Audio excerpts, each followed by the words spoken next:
Hi everybody! Aujourd'hui, je vous propose une petite vidéo très artisanale. Ça change un petit peu de ce que je vous ai fait jusqu'à maintenant, mais ce sera peut-être plus simple. Alors, sur les deux fiches que vous aviez à faire pour aujourd'hui, la première, donc celle-ci que vous avez sous les yeux, avec une partie « Je retiens », donc qui vous expliquait à quoi sert un pronom personnel complément, et vous aviez le tableau en dessous que vous aviez déjà copié dans le cahier. D'accord? Alors, je voudrais juste revenir sur l'histoire des sujets compléments.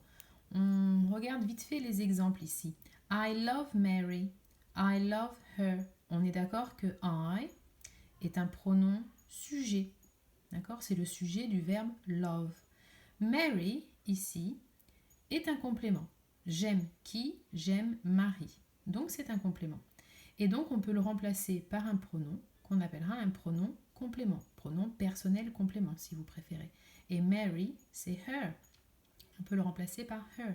Du coup, ça nous donne I love her. Dans la phrase I know Sarah and Anne. I know them. I, ici, c'est votre pronom personnel sujet. Sujet du verbe know. Know qui veut dire connaître. D'accord? Sarah and Anne, ici, c'est votre complément dans la phrase. Je connais qui? Sarah et Anne. Et donc, du coup, je le remplace par un pronom personnel complément. Them, puisqu'elles sont deux. On est au pluriel. Ok? Bon, ça, c'était le petit point grammatical. Alors, on va regarder maintenant les exercices. Le premier exercice, vous deviez remplacer ces images et écrire le bon pronom personnel qui correspondait. Alors ici, on a un groupe de personnes, donc on va le remplacer par them, hein, c'est eux. Le chocolat, c'est pas un objet, c'est de la nourriture. Voilà, c'est pas humain, donc on va le remplacer par it. Les cupcakes, même si ce ne sont pas des êtres humains, au pluriel, on ne fait pas la différence entre objets ou êtres humains ou animaux, ce sera them. Pour la jeune fille ici, c'est her. Et pour le monsieur ici, him. Dans l'exercice 2, alors, je pense que la plupart d'entre vous, et je l'ai vu dans les retours que vous m'avez faits, ne connaissent pas Hillary Clinton, mais vous connaissez Kate and William et Michael Jackson, bien sûr. Donc, la majorité des cas, voilà, vous allez me dire Hillary Clinton, I don't know her. Kate and William, I know them. Michael Jackson, I know him. Ok? Ici, on est au féminin singulier, ici, on est au pluriel, et ici, on est au masculin singulier. Bien. Alors, pour l'exercice, voilà, c'est un peu artisanal, comme je vous l'avais dit. Pour l'exercice 3, vous aviez un texte, et il fallait entourer les 8 pronoms personnels compléments. Alors, je vais vous lire le texte, hein, je les ai déjà soulignés. On regarde ensemble. Hi Tim, are you excited to come and visit us next month? Us, il est facile à reconnaître, hein. C'est nous. Es-tu excité à l'idée de venir et de nous rendre visite le mois prochain? Us, ok?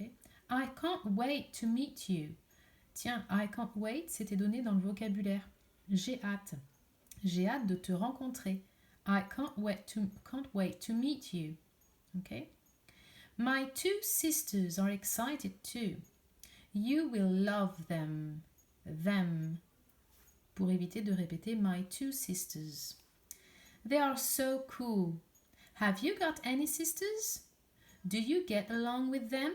Alors, get along, c'est un verbe qui est composé et qui veut dire bien s'entendre avec quelqu'un. Do you get along with them? Donc encore un pronom complément. My parents are a bit strict, but don't worry, they are funny. My father always makes jokes. Make jokes, c'est faire des blagues. I love him.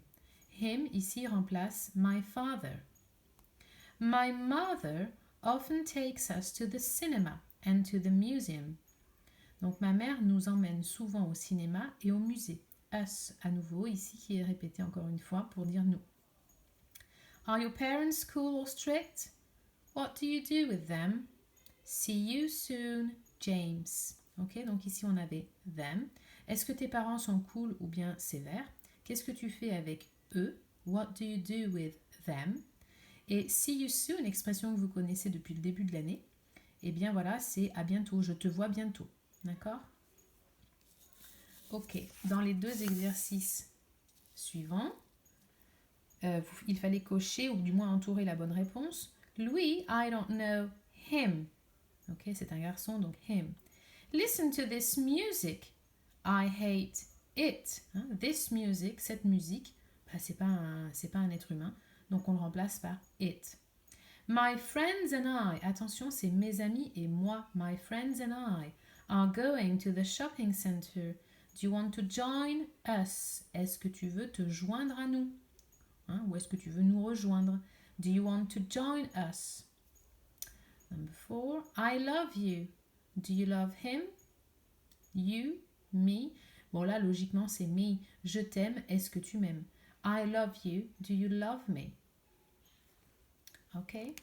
Dans l'exercice 5, il fallait trouver le bon pronom complément.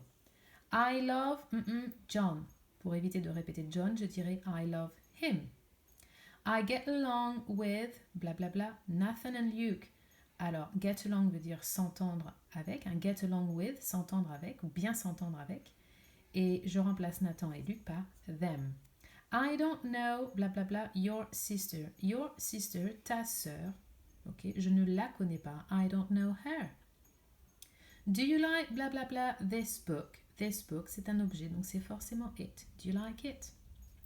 My sister and I are going to the cinema. Are you coming with us? Puisque my sister and I, c'est ma sœur et moi. Donc c'est comme si je disais nous.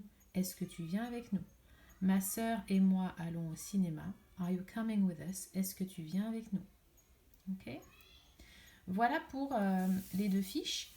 Alors maintenant, on va regarder rapidement ce que vous allez devoir faire pour aujourd'hui, à savoir les exercices 36 et 37. Voilà, dans votre livre à la page 131. Oups. Alors, très simple. Dans l'exercice 36, remplace le mot souligné par un pronom personnel complément. Facile. Les mots sont soulignés. Vous devez remplacer par le bon pronom personnel. Ensuite, dans l'exercice 37, complète avec un pronom personnel complément toujours. Cette fois, on n'a pas souligné d'éléments dans la phrase de gauche. Donc, à vous de voir de quoi on est en train de parler et par quoi vous allez remplacer ce complément. Par quel pronom? Exemple. Look at my new uniform. Regarde mon nouvel uniforme. Do you like... Par quoi je vais remplacer my new uniform? À vous de voir. Ok. Voilà, et vous ferez la même chose pour les phrases suivantes. Bien, je vous souhaite un bon courage, une bonne journée. Bye bye!